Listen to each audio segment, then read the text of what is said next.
कि कांग्रेस आपको इस्तेमाल करना चाहता है, हिस्सा नहीं देना चाहता है। जदयू का भी कहना वही है कि आपको इस्तेमाल करेंगे आपकी वोट को, लेकिन आपको हिस्सा हम नहीं देंगे। मुसलमानों की अगर कोई पार्टी मजबूत पार्टी होती तो आज इस तरह का अत्याचार थोड़ी हो जाता, कहीं भी जाके दरगाह थोड़ी तोड़ दिया जाता है, कहीं भी मस्जिद जाके तोड़ करके वहाँ पे मंदिर का घोषणा थोड़ी गड़वाता है कि नहीं। आज भी इनका ये विचारधारा है, अंदर से कुछ और करते हैं, बाहर से कुछ और। और मुसलमानों ने क्या कि जो भी होता खुले तौर पे बोल दिया और इनको मौका मिल गया, जो भी कुछ हो ये टेररिस्ट है। अस्सलाम वालेकुम दोस्तों, आज फिर से आए हैं आप लोग के बीच में फिर से एक नया टॉपिक को लेकर के। और आज जो शुरुआत करने वाले हैं हमारे मामा निहाल साहब एक शायरी के साथ तरकता वरकता, वो देखिए आप लोग कितना मस्त होता है कि नहीं। कुछ बोगा के ऊपर कुछ अच्छे अंदाज में, मतलब शायराना अंदाज में कुछ बात करने वाले हैं हजरत, तो बात कीजिए मौलाना जी। शायर ने क्या ही खूब कहा है कि जुल्म के साए में लब खोलेगा कौन जी, जुल्म के साए में लब खोलेगा कौन, अगर बोका भी ना बोले तो बोलेगा कौन। माशाल्लाह माशाल्लाह जी। तो आज मैं ये इस शेर के अंदाज में बोलने चाह रहे हैं कि कांग्रेस के बारे में कुछ बताऊंगा, इस जुल्म के ख़िलाफ़ जो अब तक आवाज़ ना उठा सका।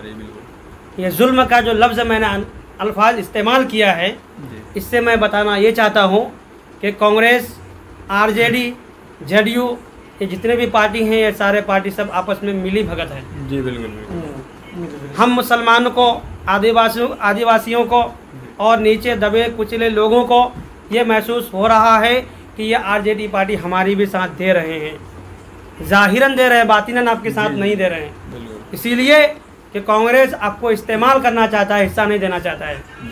जेडीयू का भी कहना वही है कि आपको इस्तेमाल करेंगे आपकी वोट को, लेकिन आपको हिस्सा हम नहीं देंगे। तो पता ये चला कि आरजेडी, जेडीयू और कांग्रेस, ये जितने भी पार्टियाँ हैं, ये सारे लोग मिल करके अंदरूनी में मिले हुए हैं और ज़ाहिर एतबार से ये मुसलमानों की इस्तेमाल कर रहे हैं, मुसलमानों को।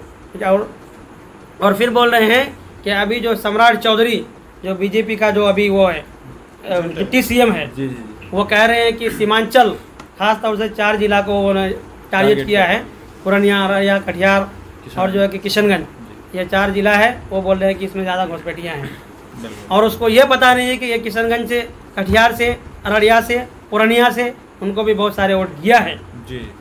तो ये दावा के साथ वो कहता है कि उधर का वोट हमें नहीं मिलता है। तो ये क्या आपका मास्टर मुजाहिद कई बार जीत के गया, किसके वोट से जीत के गया? हमारे ही तो वोट, हमारे ही वोट से जीत के गया ना। लेकिन मुसलमानों के खिलाफ वो कभी आवाज़ नहीं उठाया, मुसलमानों के हक़ की आवाज़ कभी नहीं उठाया। कांग्रेस वाला कभी मुसलमानों के हक़ की आवाज़ नहीं उठाया। क्यों नहीं उठाया? कि मुसलमानों को सिर्फ इस्तेमाल करेंगे और हिस्सा हम नहीं देंगे। बस। तो इससे साफ पता चलता है कि हम मुसलमानों को अब अपनी जो पार्टी आ चुकी है हमारे सीमांचल में, उसकी दामन को मजबूती के साथ पकड़ें और उसकी दामन को मजबूत करें और कंधे से कंधे मिला करके खड़े हो जाएं और हमारे जो हक और हुकूक की बात जो करेंगे, हम उनके साथ हर वक्त हैं और हर वक्त रहेंगे और उस वक्त तक रहेंगे जिस वक्त इस रूए ज़मीन में मेरा साथ चलेगा।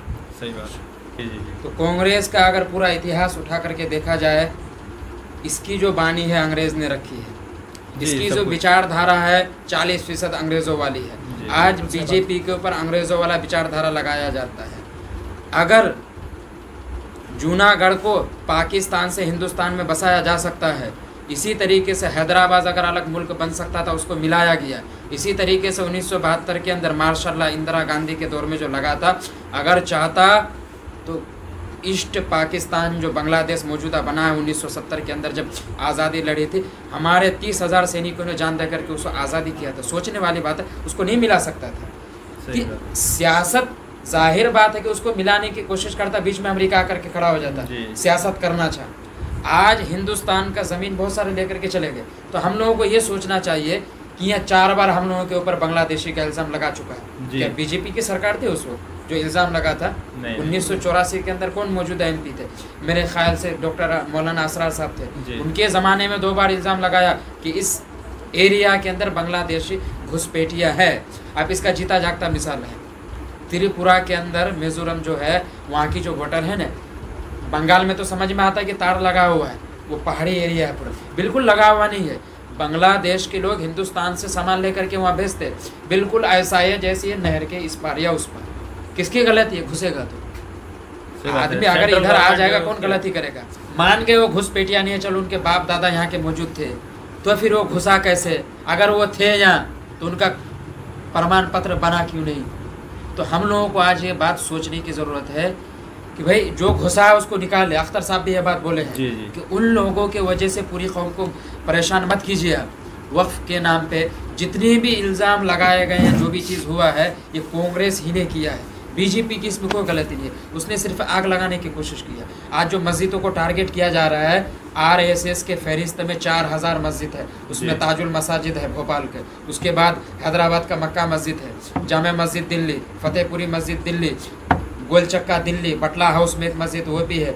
उसके देखा जाए लाल किले के अंदर 2 मस्जिद बंद है, एक मस्जिद खुली हुई है जो शुरू में गेट है ना, वो मस्जिद खुली हुई, उसमें भी दावा ठोक चुका है। वो मस्जिद इसलिए खुली हुई है कि शक के दायरे में आ जाएगा, जिसका नाम मोती मस्जिद है, जो औरंगजेब आलम के रहमतुल्लाह अलैह अपने आखिरी वक्त में चल नहीं पाते थे, उस मस्जिद में नमाज पढ़ने जाते थे। सोचने वाली बात है, उसी के बाजू में एक मंदिर बना दिया, मूर्ति रख दिया गया है। 4 मीनार के कोने में भी ये क्या कहता है, मूर्ति रख दिया गया, वो पूजा पाठ मंदिर बना लिया, छोटा मोटा। सोचने वाली बात है मुसलमानों को।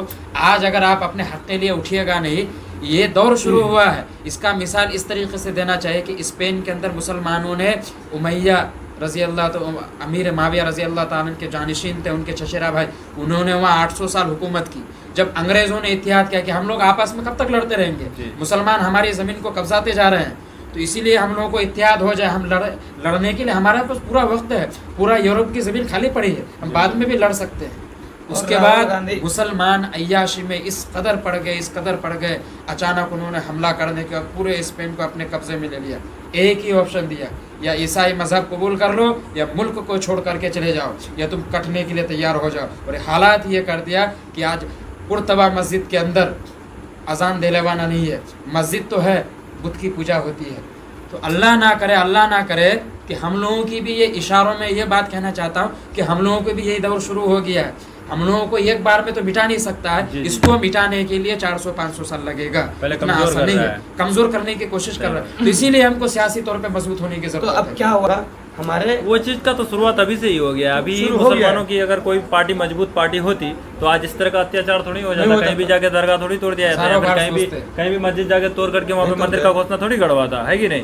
तो ये सब कमी तो मतलब क्या कहेंगे, कभी मुसलमानों के अंदर इत्तेहाद है नहीं, और ये इन्होंने कभी अपना डिमांड भी नहीं रखा कि भाई मुझे हक चाहिए, या फिर हमारी भी एक लीडरशिप खड़ी होनी चाहिए, हमारी भी पार्टी खड़ी होनी चाहिए। बात से तो नहीं, इसमें उलमा की भी गलती है। अगर तहकीक, अगर इतिहास में जाया जाए, अगर देखा जाए, इंदिरा गांधी खुद दारुल देवबंद के अंदर आती थी, कई बार मशवरा लेकर के भी गए हैं वो। उलमा की ये कमी रही कि कांग्रेस की गुलामी करके उन्होंने इस तरीके से मुसलमानों को धकेल दिया है। इसमें 40% उलमा का हाथ है। आज जो मुसलमान गुमराह हैं, जो इधर उधर भटक रहे हैं, वजह क्या है कि इन्होंने कुरान और दीन के नाम पे ये सब चीज़ों को ज़रूरी समझा, मस्जिद मदरसा को छोड़ दिया, नहीं उसको पकड़ करके रखा, सियासत से मुसलमानों को तो जा भी गया, मस्जिद मदरसे। आपको संस्था कायम करना चाहिए भाई, जैसे जमीयत उलमा हिंद है, 100 साल से चल रहा है, जब पूरी दुनिया में इसकी पकड़ हो सकती थी। अगर भले ही आप पार्टी नहीं चलाते, अपने हिसाब से पार्टी बना सकते थे, आप दूसरे को सौंप करके निगरानी में चलाते, कंट्रोल अपने हाथ में रखते, करता। यूपी के अंदर सबसे बड़ी आबादी है, 6 से 7 करोड़ की आबादी, 22% आबादी। आज इतना जाता मिसाल है, RSS बीजेपी की हुकूमत पूरा बीजेपी का हाथ था। RSS जो इतना आगे बढ़ा है, वो खुल कर गया, जो कोई बात करता है, क्यों कि वो उसके पीछे में हाथ है ना भाई, सपोर्ट करने वाला हाथ है, बीजेपी वाला का हाथ है। बीजेपी नहीं, बेशक इसमें कोई शक नहीं, बीजेपी पार्टी जो बनी है ना, RSS को इंदिरा गांधी या ये क्या कहता है गांधी जी के ज़माने में बैन किया गया था कि एक विचारधारा को चलने वाला है। उन्होंने जब देखा कि हमारे ऊपर चारों तरफ से हमले हो रहे हैं, उनके कई लीडर को जब डाल दिए गए, उन्होंने क्या किया, यतीमों को, गरीबों को इस तरीके से खामोशी से मेहनत की, मेहनत करते गए, नस्ल के नस्ल गुजर गए। उन्होंने देखा कि अब पढ़ लिख लिए हैं, पावर में आ गए, उन्होंने पावर को भी इस्तेमाल किया। सबसे पहले मोदी जी को इस्तेमाल किया, अटल बिहारी वाजपेयी, उसके बाद और भी दीगर कदावर नेता है। उन्होंने डायरेक्ट ये नहीं कि हर जगह इलेक्शन लड़ा, एक जगह को मजबूत करने की कोशिश की, गुजरात को गढ़ बनाया। गढ़ बनाने के बाद मोदी जी को वहाँ से उभारा गया। उसके बाद धीरे धीरे हर आदमी सियासत, जैसे नितिन गडकरी हो गए, वो भी उधर के अच्छा नेता मानता हूँ उसको बीजेपी में। तो इन्होंने पढ़ाई को अपना हथियार बनाया, जब देखा कि डायरेक्ट इस तरीके से विचारधारा करेंगे। आज भी इनका ये विचारधारा है, अंदर से कुछ और करते, बाहर से कुछ और है। और मुसलमानों ने क्या कि जो भी होता खुले तौर पे बोल दिया, और इनको मौका मिल गया, जो भी कुछ हो ये टेररिस्ट है, ये बम फोड़ने वाला यही है। हम लोगों ने अंदर से कुछ काम किया ही नहीं, इसलिए किसी को बनाया नहीं कि वो जा करके खुल करके कुछ कर सके। सीमांचल में कोई है जो कर सकता है? नहीं।